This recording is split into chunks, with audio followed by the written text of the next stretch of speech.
Selamat pagi, selamat datang di segmen ASN Keren, tempat kita ngobrol santai tapi bermakna. Kali ini kita kedatangan tamu, seorang CPNS yang sangat visioner. Nah, silakan bisa diperkenalkan diri, Pak. Baik, terima kasih untuk perkenalannya. Untuk saya CPNS Alvino Pramuji Akbar. Untuk penempatan saat ini di BPTD, Balai Pengelola Transportasi Darat, dan di Provinsi Kalimantan Utara. Oh Untuk ya, BPTD sendiri juga bertanggung jawab di bawah Kementerian Perhubungan melalui eselon satunya Direktorat Jenderal Perhubungan Darat. bisa dijelaskan, Pak, sekarang ini di lokasi di mana? Di BPTD itu bekerja saat ini, tugas fungsinya di kantor Bapak ini saat ini sebagai apa, Pak? Untuk saya kan untuk BPTD kelas 3 Kalimantan Utara ini kan masih kelas 3 ya. Dimana Hmm. kelas 3 ini juga sebenarnya untuk kelas di BPTD ini juga mempengaruhi terkait dengan beban kerjanya.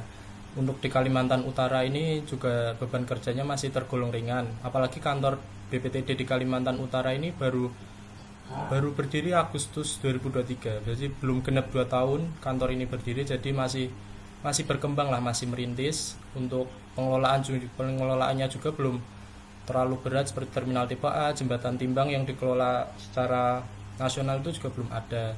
Untuk saya di kantor ini untuk pembagian tugasnya itu saya di BMN, di barang milik negara. Saya yang menginventaris aset-aset milik negara, baik itu mobil, kendaraan, terus meja, ya alat-alat lah, aset-aset yang dibeli melalui anggaran negara, seperti itu. Iya, ya. Berarti sekarang ini sudah berapa bulan bertugas, Pak? Untuk saya sebagai CPNS ini sudah hampir 6 bulan lah, hampir 6 bulan saya bertugas, ya bisa dianggap 6 bulan setengah tahun saya bertugas di DPTD kelas 3 Kalimantan Utara.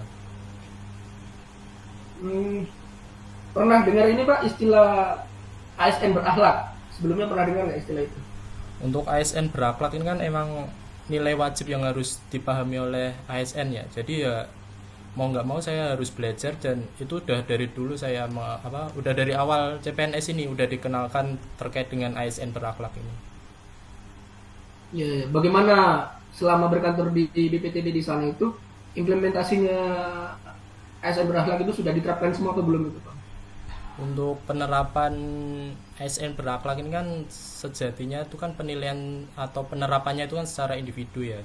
Jadi untuk penilaian berdasarkan kantor di saya di BPTD kelas 3 Kalimantan Utara juga ada yang pegawai atau ya ASN lah yang sudah menerapkan itu sudah banyak. Cuman juga mungkin ada beberapa individu itu juga yang belum semua dari nilai-nilai berakhlak itu diterapkan. Karena penerapannya itu tadi per individu. Jadi untuk penilaian per kantor apakah kantor ini sudah menerapkan itu dilihat dari individu-individunya lagi, seperti itu. Ya, berarti ada tantangannya ya. Menurut Bapak ini tantangannya tersendiri itu apa itu? Untuk apa? Penerapan nilai akhlaknya di kantornya Bapak. Untuk tantangan ya, untuk tantangan yang paling sulit dalam implementasi berakhlak menurut saya yaitu lingkungan kerja.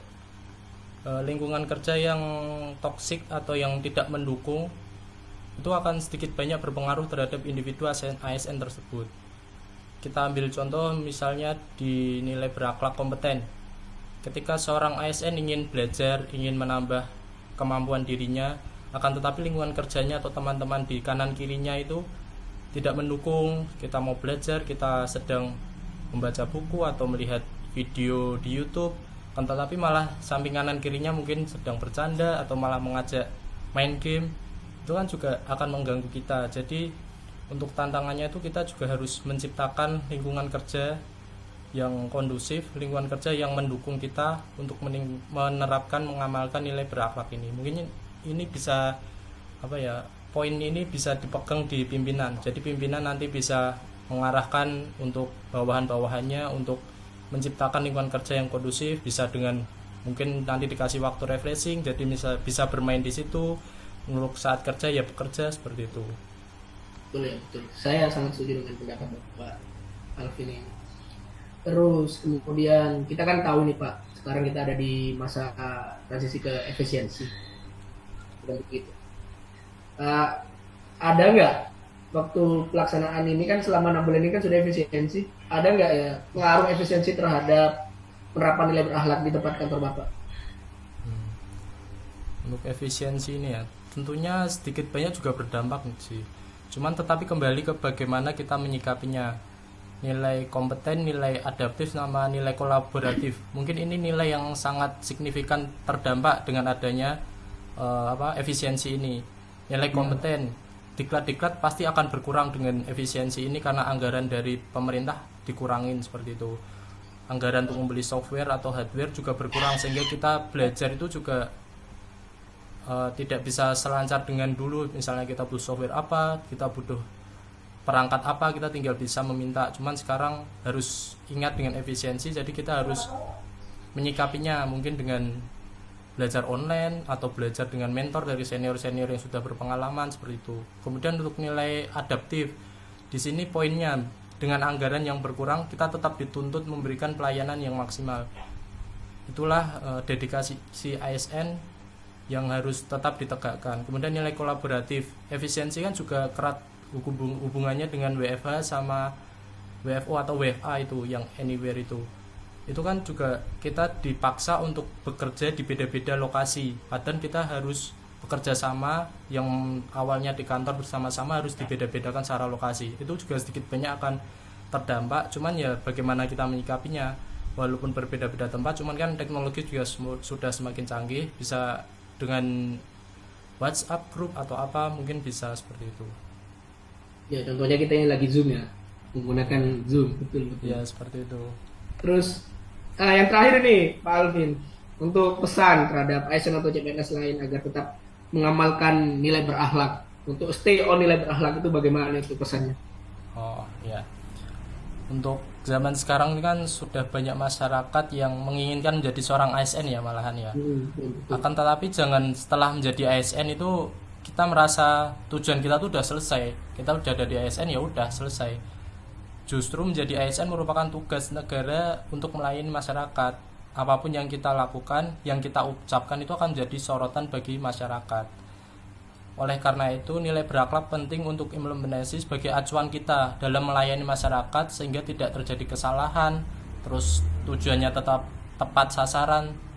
Jadi nilai berakhlak menurut saya sangat penting sih untuk diterapkan oleh ASN, karena yaitu kalau kita tidak melaksanakannya atau tidak mengimplementasikannya, kita akan kesulitan sendiri dan masyarakat justru akan menilai kita tidak bekerja untuk mereka seperti itu.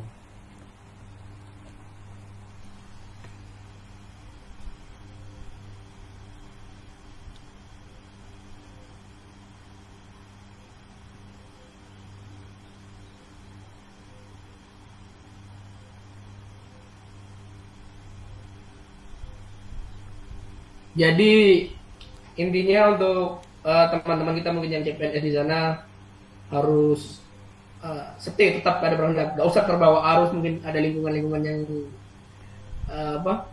negatif di kantor itu, begitu kan Alvin ya? Iya betul. Lingkungan yang negatif itu pasti ada, aliran yang negatif itu pasti ada. Cuman kita ya punya pegangan lah, kita punya ya itulah tadi, kita harus punya pegangan, punya tujuan kan, kita bekerja juga untuk masyarakat itu tadi. Jadi jangan terbawa aliran yang negatif itu terlalu banyak sehingga kita melupakan nilai berakhlak tadi itu. Seperti itu. Oke, baik, saya rasa sudah cukup untuk obrolan kali ini Pak Alvin. Terima kasih banyak untuk waktunya. Semoga kita bisa berjumpa di kesempatan berjumpa langsung maksudnya. Sharing-sharing lagi kita secara langsung, mungkin di mana, di Semarang kah, di Kalimantan kah. Siap, terima kasih. Baik ya, terima kasih. Assalamualaikum warahmatullahi wabarakatuh. Kita dari dulu di kemana? Waalaikumsalam warahmatullahi wabarakatuh.